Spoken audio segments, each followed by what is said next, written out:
सूत जी महाराज कहते हैं, बोले आप कितना भी नाम जप करो, कितना भी तीर्थ यात्राएं करो, कितना भी नदियों में स्नान करो, कितने भी यज्ञ अनुष्ठान कर लो, कितने भी व्रत कर लो, पर आपके द्वारा किए गई सारी क्रियाएं ठाकुर जी स्वीकार करते हैं। इसका प्रमाण क्या है?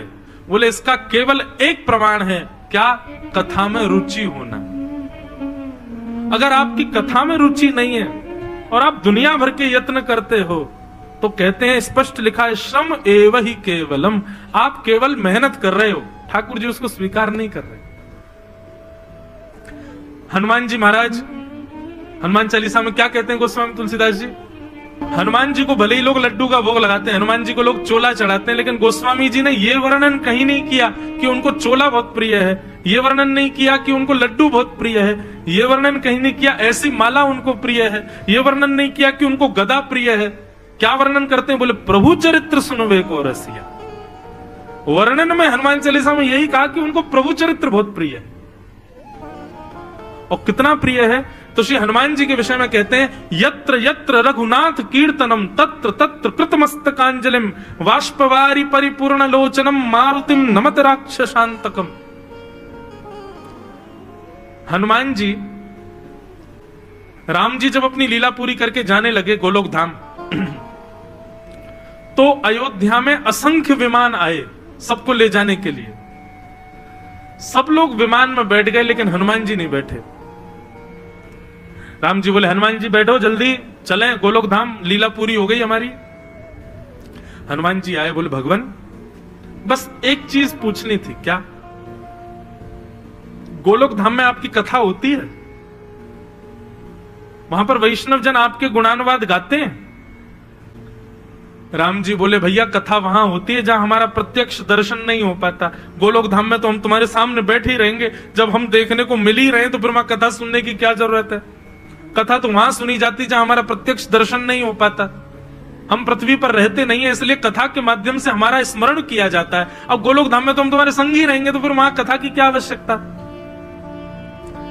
हनुमान जी बोले, आपका गोलोक धाम आपको मुबारक हो भगवान, आप जाओ, आप प्रस्थान करो, मैं पृथ्वी पर ही रहूंगा। इसीलिए चारों युग पर ताप तुम्हारा।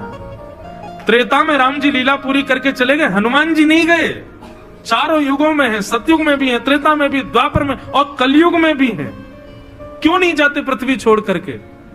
बोले केवल इसलिए, यत्र यत्र। राम जी ने पूछा, क्या करोगे पृथ्वी पर रह करके? हम तो सब चले जाएंगे, तुम अकेले यहां क्या करोगे? मन भी नहीं लगेगा। तब हनुमान जी कहते हैं, बस एक कृपा कर दो, यत्र यत्र रघुनाथ कीर्तनम तत्र तत्र कृतमस्तकांजलिम वाष्पवारी परिपूर्ण लोचनम मारुतिम नमत राक्षसांतकम। जहां कहीं भी आपकी कथा हो भगवान, बस वहां जाऊंगा, थोड़ी देर आपकी कथा सुनूंगा, जीवन सफल बनाऊंगा।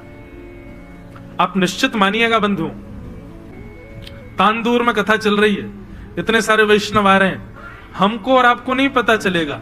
छद्म भेष बना करके हनुमान जी आएंगे और एक दिन कथा सुन के चले भी जाएंगे, हमको नहीं पता चल पाएगा। हनुमान जी आते हैं, ये निश्चित है। पूर्व वर्ष की कथा 2023 की पहली कथा हमारी हुई थी मेदिनीपुर बंगाल में, 1 से 7 जनवरी, यही डेट थी। बहुत विशाल पंडाल था, बहुत भीड़ आती थी वहां कथा सुनने। तो एक राइस मिल थी, उसमें कथा हो रही थी। तो वहां यही प्रसंग मैं कह रहा था कि हनुमान जी महाराज कथा सुनने आते हैं। तो जो कथा के आयोजक परिवार के बच्चे थे वो सुन रहे थे। तो एक दिन एक बालक उठ करके जल पीने के लिए, पीछे ही घर था तो वहां गया, तो निकल करके गया तो उसने क्या देखा, पंडाल के ठीक बाहर एक बाबा जी, उनकी कमर ऐसे झुकी हुई है और वो नीचे बैठे हैं और पीली शॉल उन्होंने ओढ़ रखी है और व्यासपीठ की तरफ कमर करके बैठे हैं, पल्लंग की तरफ मुख है और नीचे झुका करके और बैठ के कथा सुन रहे हैं। और वो अभी अभी ये प्रसंग सुन के गया था कि हनुमान जी रूप बदल करके आते हैं, तो उसके मन में यही भाव आया कि कहीं हनुमान जी तो नहीं है। और वो ये सोच करके कि मैं महाराज जी को संकेत कर दूं मंच पे, तो पहले वो घर गया और घर जाकर के जल्दी जल आदि पी करके वो उसने एक पर्ची पर लिखा कि महाराज जी हनुमान जी बैठे हैं। और वो जैसे ही लौट करके आया तो बाबा जी वहां से अंतर ध्यान हो गए, थे ही नहीं। और जब कथा पूरी हुई, उस बालक के नेत्र लाल पड़े थे, रो रहा था। मैं कथा से उतर के गया तो बोला महाराज जी हाथ पांव कांपे उसके। बोले मुझे पूर्ण विश्वास है कि वो कोई नहीं, वो हनुमान जी थे। उनकी शरीर की स्थिति देख के ऐसा हो ही नहीं सकता कि वो इतनी जल्दी चले जाएं। मैं 2 मिनट भी नहीं लगाया था, भीतर जाके बाहर आया हूं, इतने में तो वो अंतर थे, गायब, एक अंश भी नहीं था उनका वहां पर। और मैंने खूब घूम घूम करके चारों ओर देखा, बाइक से थोड़ी दूर तक भी गया, मुझे वो नहीं दिखे। मुझे विश्वास है कि वो हनुमान जी थे, क्योंकि जब से वो दिखे तब से मेरे मुख से राम राम राम अपने आप प्रकट हो रहा है। ये बिल्कुल सत्य घटना है। हनुमान जी आते हैं कथा में, इसीलिए पृथ्वी पर रह रहे हैं वो, ताकि कहीं भी कथा हो रही हो, कहीं भी भगवत चर्चा चल रही हो, एक क्षण के लिए सही में जाऊं। गोस्वामी तुलसीदास जी महाराज काशी में रोज कथा करते थे, पर उनका नियम था कि रोज सुबह शौच के लिए वन में जाते थे, 1 लोटा जल लेके जाते, जितना प्रयोग में आ जाता उसके अलावा जो जल बचता एक पीपल के पेड़ के नीचे बचे हुए जल को छोड़ देते। 12 वर्ष तक गोस्वामी तुलसीदास जी ने इस नियम का पालन किया। तो उस पीपल के वृक्ष के ऊपर एक ब्रह्म राक्षस, एक प्रेत था। 12 वर्ष तक जल डाला तो वो प्रेत प्रकट हो गया, और प्रकट होकर के गोस्वामी जी से कहा वरदान मांगो गोस्वामी जी, मैं आपको क्या दूं। गोस्वामी जी बोले तुम कौन हो भैया? बोले मैं प्रेत हूं, भूत हूं। वाह भैया, बड़े बढ़िया प्रेत के दर्शन हुए। बोले मांगी आपको क्या चाहिए, आप जो कहेंगे। आपने मेरी प्यास बुझाई है, 12 वर्ष तक मुझे पानी पिलाया है। गोस्वामी जी बोले हमारी तो केवल एक ही अभिलाषा है कि श्री राघव के दर्शन हमको करा दो। हमको राम जी कैसे मिलेंगे, राम जी का दर्शन कैसे होगा, केवल ये युक्ति बता दो। प्रेत बोले राम जी के दर्शन की पता हमको होती तो हम प्रेत थोड़े ही होते, आपको कैसे बताएं, लेकिन हम एक उपाय बता सकते हैं। बोले क्या? बोले राम जी के एक चेला हैं, उनसे हम सारे प्रेत डरते हैं। और वो कौन है? बोले हनुमान जी। बोले उनसे भय के कारण हम प्रेतों को पता करके रखना पड़ता है कि हनुमान जी इस वक्त कहां हैं, ताकि वहां से हम लोग योजनों दूर रहें। गोस्वामी जी बोले तुमको पता है हनुमान जी कहां? बोले हाँ पता रखना पड़ता है महाराज, क्योंकि उनके आसपास हम भटक नहीं सकते, तो हम लोगों को गुप्तचर लगाने पड़ते हैं। भाई देखते रहो हनुमान जी इस वक्त कहां चल रहे हैं। गोस्वामी जी बोले आजकल हनुमान जी कहां है बताइए ना। प्रेत बोला, बोले नित्य आप गंगा जी के तट पर 80 घाट पर कथा करते हैं। बोले हाँ। बोले वहां बहुत सारे श्रोता आते हैं। बोले जी। आपने एक रुग्ण श्रोता को देखा? वो बड़ा, उसके हाथ पांव अजीब से हैं, कंबल लपेट करके आता है, कभी कभी मक्खियां भी भिनभिनाती रहती हैं, और वो श्रोताओं से अलग हट करके बैठता है, कोई उसके पास नहीं जाता, उसमें से थोड़ी दुर्गंध सी आती रहती है, लोग बाग उससे छुपते भी नहीं है। बोले हाँ हाँ हाँ एक आता तो है, मैंने देखा। बोले वो हनुमान जी ही हैं, आपकी कथा में रोज आते। प्रेत ने बता दिया। गोस्वामी जी आज कथा करने के लिए जैसे ही बैठे, इतने में ही आगमन हुआ। गोस्वामी जी की नजर उसी पे ही थी। बोले जय हनुमान जी हैं। कथा पूरी करने के बाद सब श्रोता जैसे ही जाने लगे, वो भी अपनी लठिया उठा करके धीरे धीरे जाने लगे। गोस्वामी जी पीछे से गए और जाकर के दोनों चरण ऐसे पकड़ लिए। अब वो कहे अरे बाबा, अरे व्यास जी आप क्या कर रहे हो, मैं तो आपकी कथा सुनता हूं, आप मुझे छूइए मत, मैं आपके छूने के योग्य नहीं, कितने दिनों से नहाया नहीं हूं, मुझ में से दुर्गंध आ रही है। अरे व्यास जी आप ऐसा पाप मत चढ़ाइए। गोस्वामी जी के नेत्रों में आंसू आ गए, लाल पड़ गए। बोले महावीर हनुमान, अब कब तक हमको परेशान करेंगे, आपने हमारी कथा सुनी है ना, लाओ दक्षिणा दो, हमको राम जी का दर्शन करा। ऐसा कहते ही उस रुग्ण व्यक्ति में से अनंत बलवंत श्री हनुमान जी महाराज प्रकट हो गए। गोस्वामी जी को हृदय से लगा लिया, और गोस्वामी जी को हृदय से लगा के नेत्र सजल हो गए हनुमान जी के।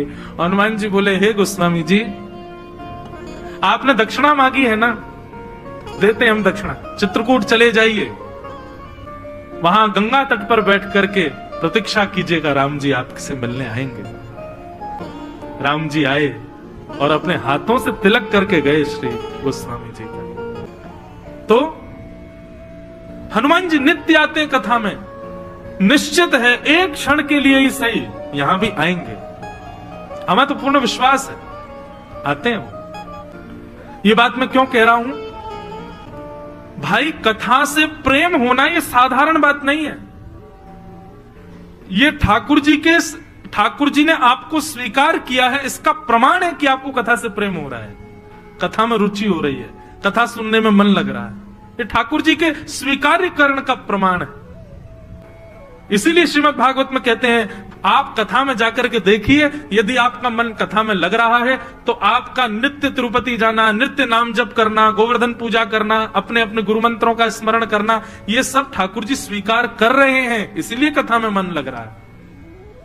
नहीं तो कथा में आकर के भी अन्य किसी भाव की इच्छा हो रही है, अन्य किसी का स्मरण हो रहा है, तो आपके द्वारा किए गए सारे साधनों को ठाकुर जी स्वीकार नहीं कर। भक्तमाल जी में कथा आती है, एक पीपा जी महाराज थे, राजा पीपा। श्री रामानंदाचार्य जी के दर्शन करने के लिए गए तो द्वारपालों को जाकर के, सेवकों को जाकर के बताया, बोले महाराज जी से जाके कह दीजिए राजा पीपा आया है दर्शन करने के लिए, महाराज पीपा आए हैं। सेवकों ने भीतर जाकर के कहा, बोले महाराज द्वार पर महाराज पीपा आए हैं आपके दर्शन करने के लिए। रामानंदाचार्य जी बोले मना कर दो, नहीं मिलेंगे हम। द्वारपालों ने आकर के मना कर दिया तो वो बोले कोई गलती हो गई लगती है हमसे। तो बोले तुमने ज्यादा अपने नाम के आगे महाराज वाराज लगा लिया इसलिए नहीं मिल रहे। बोले अच्छा ये कह दो द्वार पर राजा पीपा आया है, महाराज नहीं राजा। अंदर जाकर के कहा, बोले महाराज द्वार पर राजा पीपा आया है। रामानंदाचार्य जी बोले मना कर दो, बिल्कुल नहीं मिलेंगे। तीसरी बार आकर के जब मना किया तो फिर उन्होंने कहा सुनिए आप कह दीजिए पीपा आया है, ना राजा ना महाराजा, बस इतना कह दो पीपा आया है। भीतर जाकर के जब कहा, बोले महाराज द्वार पर पीपा आया है, तो रामानंदाचार्य जी बोले ये बहुत देर हो गई इनको आए हुए, कभी राजा कभी महाराजा, और कह रहे पीपा आया है। इनसे कह दो इनको ज्यादा ही हमारे दर्शन की इच्छा है तो पहले हमारी आज्ञा माने। क्या आज्ञा है? बोले बाहर एक कुआं है उसमें कूद जाएं ये। द्वारपालों ने जाकर के कहा, बोले महाराज जी ने आज्ञा करी है, वो सामने जो कुआं है उसमें जाकर कूद जाओ, तुमको दर्शन की अभिलाषा, पहले आज्ञा का पालन करो। महाराज सुनते ही पीपा जी दौड़े, ऐसा भी नहीं कि चल के जा रहे हो फिर बार बार पूछ रहे हो सही में कूदना है क्या, नहीं, जैसे ही आज्ञा हुई कि महाराज जी ने आज्ञा की कुआं में कूद जाओ, तो ऐसे भी नहीं धीरे चल के दौड़े हैं कुएं की तरफ, और जैसे ही कूदने वाले थे इतने में ही श्रीमद् रामानंदाचार्य जी महाराज वहीं प्रकट हो गए और रोक लिया। बोले अब बैठो। बोले महाराज आपने ऐसा क्यों किया? बोले देख रहे थे तुम हमारी आज्ञा का कितना पालन करते हो। गुरुर आज्ञा गरी ऐसी। एक गुरुजी थे, बहुत ध्यान से सुनना, गंगा के तट पर उनका बढ़िया आश्रम था, बहुत सारे महात्मा रहते थे। गुरुजी का एक शिष्य था, वो बड़ा अनन्य भक्त था गुरुजी का, ठाकुर जी को भी नहीं मानता था गुरुजी के आगे, गुरुजी को ही सर्वोपरि मानता था। एक बार क्या हुआ, गुरुजी बेचारे अपने स्थिति से थोड़े फिसल गए और उन्होंने एक कन्या को अपने साथ रख लिया आश्रम में। अब महाराज सन्यासी महात्मा, कन्या रहने लगी तो धीरे धीरे जितने भी वहां पे महात्मा थे सब जाने लगे, बोले ओहो अब तो बिगड़ गया, आश्रम बेकार हो गया, बताओ हम सन्यासियों का आश्रम ये महाराज जी किसको लिया है यहां पर। लेकिन वो जो अनन्य भक्त था अपने गुरुजी का, वो छोड़कर नहीं गया। यहां पर हम इस कथा के माध्यम से गुरु का गुरुत्व नहीं, शिष्य का शिष्यत्व बता रहे हैं। गुरु के गुरुत्व से भी श्रेष्ठ होता है शिष्य का शिष्यत्व। गुरु चाहे जैसा भी हो, आपके शिष्यत्व में यदि बल है तो आप गुरु का भी कल्याण कर दोगे। तो सारे महात्मा छोड़ छोड़ के चले गए, लेकिन वो एक उनका भक्त छोड़ करके नहीं गया। सबने उससे कहा, अरे भाई चल तू भी, अब तो ये आश्रम रहने लायक नहीं रह गया, हमारे गुरुजी का दिमाग खराब हो गया, देखो किसी कन्या को लिया, इससे ब्याह व्याह कर लेंगे। अब हम लोग सन्यासी लोग, हमने घर परिवार छोड़ दिया, आसक्ति के लिए छोड़ा था क्या, ये गुरुजी आसक्त हो गए इसमें। उसने कहा, देखो भैया तुमको दोष दिख रहा होगा, लेकिन मेरे को मेरे गुरुजी में अभी भी कोई दोष नहीं दिख रहा है। मुझे तो बल्कि ऐसा लग रहा है, मुझे मेरे गुरुजी प्रिय है, और गुरुजी को जो प्रिय है वो मुझको गुरुजी से भी ज्यादा प्रिय है। वो मेरे गुरुजी को प्रिय है तो मेरी गुरु माँ है, मैं तो उनकी और सेवा करूंगा। संत बोले, अरे भाई तू भी नरक में जाएगा, तेरा गुरु भी नरक में जाएगा। ऐसी निष्ठा किस काम की जहां पे तुम इतना विचार नहीं कर रहे हो कि गुरु कर क्या रहा है। सब चले गए, लेकिन उस शिष्य ने अपने गुरु का त्याग नहीं किया। उसकी इस गुरु निष्ठा पर ठाकुर जी रीझ गए, ठाकुर जी प्रसन्न हो गए, बोले वाह, मान गए भाई इस भक्त को। गुरु जी अपने पद से बिल्कुल फिसल गए, लेकिन इसने अपनी स्थिति को नहीं छोड़ा। ठाकुर जी बोले, हम तो ऐसे भक्त से बड़े प्रसन्न हैं, इसको लेने जा रहे हैं, हम इसको लेके आएंगे, वैकुंठ में रखेंगे अपने पास। और श्रीमन नारायण भगवान शंख चक्र गदा पद्म धारण करके गरुण जी पर विराजमान होकर के पहुंच गए सीधे आश्रम। रात्रि के 12 बजे थे, अर्धरात्रि का समय। गुरु जी कक्ष में सोए थे, बाहर आंगन में उनका शिष्य सोया था गद्दे पर। तभी उसने देखा अद्भुत प्रकाश जैसा हुआ, थोड़ा आंख पर हाथ रख के जैसे उसने देखा तो क्या पाया, सुंदर श्वेत गरुण पर शंख चक्र गदा पद्मधारी श्रीमन नारायण विराजमान। अपनी आंखें मीड़ने लगा, ऐसे नोचने लगा, बोले कहीं स्वप्न तो नहीं है। चरणों में प्रणाम किया, जय हो भगवान, आप श्रीमन नारायण भगवान है ना? बोले हाँ। बोले भगवान मुझ दीन को आपके दर्शन कैसे हो गए? ऐसा मैंने क्या किया कि आप मुझ पर प्रसन्न होकर मुझे दर्शन दे रहे हो? बोले तुम्हारे गुरुजी अपने गुरु पद से भ्रष्ट हो चुके हैं, लेकिन फिर भी तुमने अपने स्थिति से गुरु को नहीं छोड़ा, इस भाव से हम बड़े प्रसन्न हैं। तुम्हारी निष्ठा से हमको बड़ी प्रसन्नता है, हम तुमको अपने संग ले जाने आए हैं, चलो वैकुंठ चलो, तुम्हारी निष्ठा से हमको बड़ी प्रसन्नता है। बोले जय हो भगवान, आपकी बड़ी कृपा, आपका बड़ा अनुग्रह, पर आप यदि आज्ञा दें तो जिन गुरु की निष्ठा से आप मुझे मिले हो, मैं एक बार गुरुजी से आज्ञा ले लूं कि गुरुजी मैं वैकुंठ जा रहा हूं। गुरुजी हाँ कर देंगे तो मैं चल दूंगा। ठाकुर जी तो और प्रसन्न हो गए, बोले वाह भैया मान गए। भगवान को देख के कोई किसी से पूछता ही नहीं, लेकिन अभी भी देखो अपने गुरु से पूछना चाहता है, जाओ जल्दी जाओ। गुरु का दरवाजा खटखटाया, सोए थे गुरुजी, गुरुजी उठ गए, बोले क्या बात है चेलाराम? बोले गुरुजी। बोले हाँ देखो आंगन में कौन आया? गुरुजी बोले हमको कोई नहीं दिख रहा। अरे गुरुजी सामने देखिए श्वेत गरुण है और उसके ऊपर भगवान विराजमान है, शंख चक्र गदा पद्मधारी। गुरुजी बोले मुझको कोई नहीं दिख रहा है। बोले गुरुजी मेरे आपके प्रति गुरु निष्ठा से ठाकुर जी प्रसन्न हो गए और प्रसन्न होकर के गरुण पर आए हैं, मुझको ले जाने के लिए आए हैं वैकुंठ। लेकिन मैंने उनसे कहा कि पहले मैं गुरुजी से आज्ञा लूंगा। गुरुजी ठाकुर जी खड़े, आप आज्ञा दे दो मैं चला जाऊं। गुरुजी बोले पहले दिखाओ तो सही, कहां है, हमको तो दिख नहीं रहे। शिष्य दौड़ा दौड़ा भगवान के पास गया, बोले हमारे गुरुजी को दर्शन दे दो आप। ठाकुर जी बोले तुम्हारे गुरुजी की इतनी स्थिति नहीं है कि वो मेरा दर्शन करें, तुम चुपचाप बैठो, जल्दी आज्ञा लेकर के आओ, चलो तुम्हारे गुरुजी को दर्शन नहीं होगा हमारा। सन्यास होते हुए उन्होंने पाप किया है, उनको दर्शन नहीं होगा मेरा। शिष्य बोला तो फिर एक काम कीजिए, मैंने तो बुलाया नहीं था आपको, आप अपने गरुड़ पर बैठिए और चले जाइए यहां से। अरे बस गुरुजी को दर्शन देने की बात है, जिन गुरु के प्रति निष्ठा ने आपको मेरे सामने प्रकट कर दिया, उन्हीं गुरुजी को दर्शन नहीं दे रहे हो आप, चले जाओ यहां से, मुझे नहीं जाना आपके साथ वैकुंठ, मैंने नहीं बुलाया आपको। भगवान तो और प्रसन्न हो गए, बोले वाह भैया इसकी निष्ठा पर मैं क्या करूं, वारी वारी जाऊं भैया, ये वैकुंठ तक को त्यागने को तैयार है लेकिन अपनी गुरु निष्ठा नहीं छोड़ रहा। तो ठाकुर जी प्रकट हो गए, गुरु जी को दर्शन दिया, गुरु जी ने दूर से प्रणाम किया, दंडवत करने लगे, प्रणाम करने लगे। गुरु जी दर्शन हो गए, गुरु जी की आंखों में आंसू आ गए, बोले चेला राम हृदय से लग जाओ। हृदय से लग गए, बोले अब गुरु जी मुझे आज्ञा दो, मैं जाऊं ठाकुर जी के साथ। गुरु जी बोले बेटा हमको भी ले चलो। अरे गुरुजी ये तो आपने बड़े मन की बात कह दी, वैकुंठ में भी आपकी सेवा मिलेगी, रुको मैं भी ठाकुर जी से बोल के आता हूं। ठाकुर जी हमारे गुरुजी को भी ले चलो संग में वैकुंठ। भगवान बोले हमने दर्शन दे दिया, ये भी बहुत बड़ी बात है, तुम्हारे गुरुजी को वैकुंठ क्या नरक में स्थान नहीं मिलेगा? इतना गलत काम किया उन्होंने। और सुनो तो तुम बार बार नाटक नहीं करो, चलो बैठो गरुड़ पर और चलो हमारे साथ वैकुंठ। शिष्य बोला मेरे गुरुजी नहीं जाएंगे तो मैं भी नहीं जाऊंगा, चले जाओ आप, या तो मेरे गुरुजी को संग लेके चलो नहीं तो आप भी चले जाओ, मुझे नहीं जाना वैकुंठ। गरुड़ जी बोले भगवान आप इतना क्यों इसके पीछे पड़ रहे हो, मैंने ऐसा भक्त तो कहीं नहीं देखा, अरे रहने दो इसको अपने गुरुजी के पास ही छोड़ चलो। ठाकुर जी नहीं नहीं गरुड़ देख नहीं रहे हो तुम, उसकी निष्ठा देखो। ठाकुर जी बोले अच्छा जल्दी करो, गुरुजी को भी ले आओ, बैठाओ उनको गरुड़ पर, ले चलते हैं उनको भी वैकुंठ। दौड़ करके गया, गुरुजी चलो चलो जल्दी चलो। ठाकुर जी राजी हो गए, गरुड़ जी पर विराज जाओ। गुरु चेला दोनों जाने लगे, इतने में ही वो माता जी और निकल आई भीतर से। उनको देख करके गुरु जी बोले चेला राम इनको भी ले चलें, ये बेचारी अकेली कहां रहेंगी। शिष्य गया गुरु जी भगवान के पास, भगवान बोले क्या है, बोले थोड़ा आगे खिसक जाओ। बोले मैं भी चलूंगा, मेरे गुरु जी भी चलेंगे, वो गुरु मां भी चलेंगी मेरी। ठाकुर जी बोले उसको तो मैं बिल्कुल नहीं लेके जाऊंगा, उसकी वही जिद, तो फिर आप चले जाओ, क्योंकि वो नहीं जाएगी तो गुरु जी नहीं जाएंगे, गुरु जी नहीं जाएंगे तो मैं भी नहीं जाऊंगा। अंत तो गत्वा गरुड़ पर गुरुजी का चेला और वो गुरु मां तीनों गए वैकुंठ, और वैकुंठ पहुंच गए केवल एक शिष्य के शिष्यत्व की वजह से।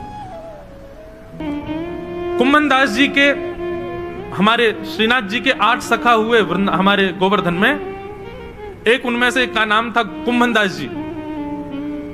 कुम्मन दास जी के 8 पुत्र थे, पर उनसे कोई पूछता कि कुम्मन दास जी तुम्हारे कितने बच्चे हैं, तो कहते 1.5 बच्चे हैं मेरे। कितने? 1.5।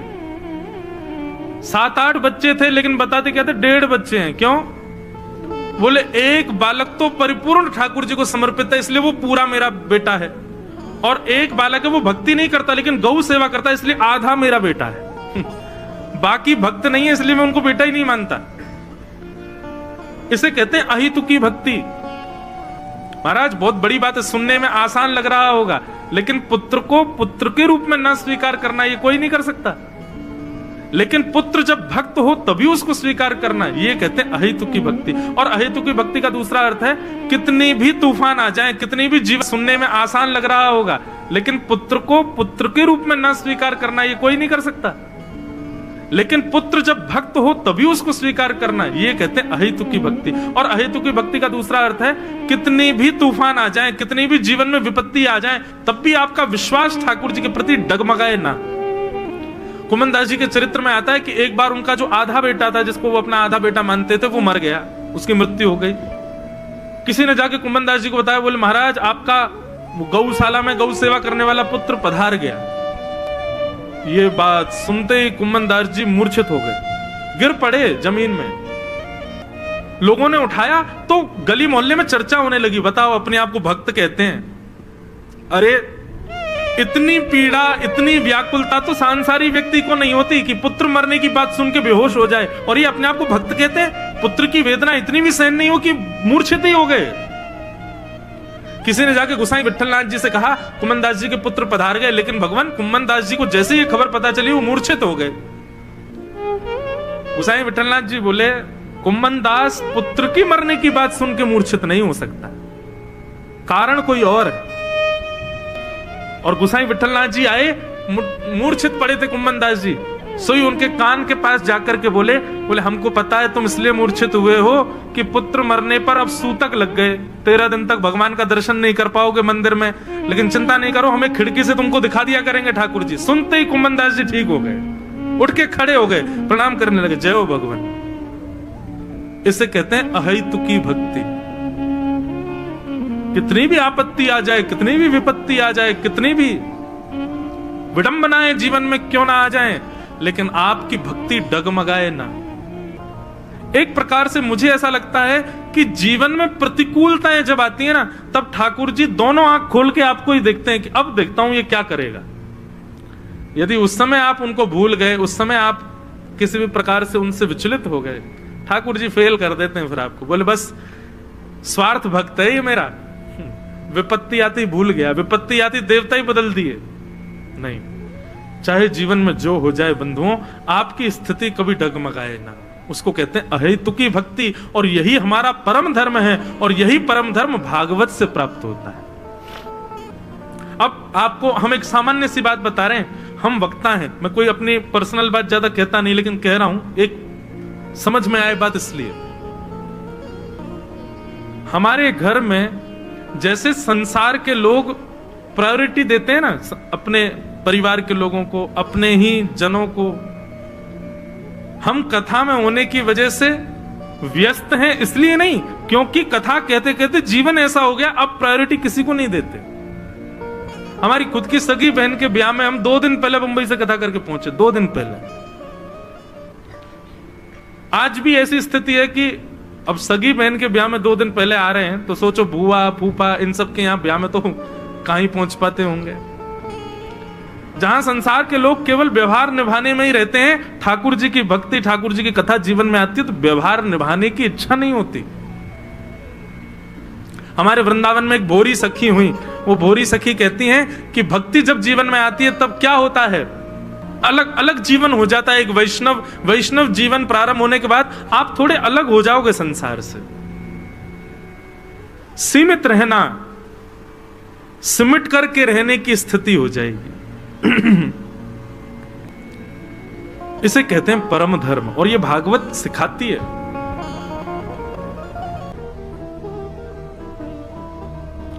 हमारे इधर देखो, यहां देखो, यहां देखो, गोवर्धन में विराजमान थे पंडित श्री ज्ञा प्रसाद जी महाराज, नाम सुना? पंडित जी महाराज की वाणी में एक बात बड़ी बढ़िया लगती थी।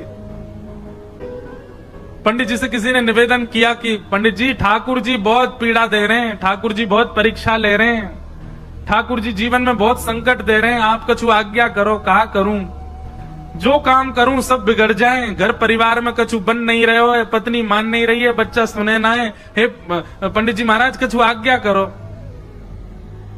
पंडित श्री ज्ञान प्रसाद जी महाराज आज्ञा देते हुए कितनी अच्छी बात कहते, बोले अरे भैया, ब्रजभाषा में ही बोलते, बोले जी कन्हैया है ना, जाको खेलवे को बड़ो मन करे, सोचे हमारे संग खेल खेलो करे। कभी पत्नी को उठाए दे, कभी बालकन को उठाए दे, कभी काम बिगाड़ दे, जाके हम सबरे खिलौना है, जो हमारे संग खेल है। लेकिन भैया यह बात से दुखी मत हो कि ठाकुर जी खेल काहे को रहे, बल्कि ठाकुर जी से प्रार्थना करो, जितनो मन चाहो ठाकुर जी उतनो खेलो, पर खिलौना बदलना नहीं चाहिए, मैं ही रहूं आपको खिलौना, खूब खेलो, जैसो जीवन देनो है मुंह को दे दो, लेकिन नाथ मेरो त्याग मत करो, मेरे अवगुणों को ठाकुर जी आप देखना नहीं। तो मानो ये पंक्ति गानी प्रारंभ करी तो पहले पूज्य गुरुदेव भगवान आए, फिर पूज्य श्री रसिया बाबा महाराज आए, भगवती प्रसाद गंधर्व जी आ गए। तो मानो ठाकुर जी ने 3 महापुरुष भेज के प्रमाणित कर दियो, ना धर रो अवगुण तेरे चित्त में, तू चिंता मत करे। ये 3 वैष्णवन को भेज करके ठाकुर जी मानो ये कह रहे हैं कि भैया प्रत्यक्ष प्रकट है कि ठाकुर जी ना कहेंगे कि तेरे अवगुण में ना देख रहो, ना विचार कर रहो। तो यही भाव से मानो ठाकुर जी प्रमाणित कर रहे हो, कोई बात ना भैया, क्षमा किए, तेरे अवगुणन पे मेरी दृष्टि ना है, तू आनंद कर। तो ऐसी भावना है। रसिक जनों के पद बड़े अद्भुत हैं। हमारे अष्टछाप के कवि गोस्वामी तुलसीदास जी की विनय पत्रिका, बोले नाथ आपने मुझे बहुत बड़ा अनुग्रह किया। भगवान पूछ रहे हैं मैंने कहा अनुग्रह किया तुम पे, तो गोस्वामी जी कह रहे हैं, बोले आपने सबसे बड़ा अनुग्रह तो यही किया कि आपने मुझे मानव बनाया। श्रीमद् भागवत में भी भगवान कहते हैं, हृदय माध्यम सुलभम सुदुर्लभम प्लवम सुकल्पम गुरुकर्ण धारम मयानुकूलेन नभस्वते ऋतम पुमान भवाब्धिम न तरेत्स आत्मा। मैंने मानव के ऊपर सबसे बड़ी कृपा यही की कि मैंने उसको मानव बनाया। अरे नित्य इसी बात का धन्यवाद कहो ठाकुर जी कि हमको आपने कोई जीव जंतु तो नहीं बनाया, मानव बनाया। गोस्वामी जी का वो पद बहुत सुंदर है, उसमें गोस्वामी जी कहते हैं आपने बहुत बड़ी कृपा की कि अत्यंत दुर्लभ मानव शरीर मुझको प्रदान किया।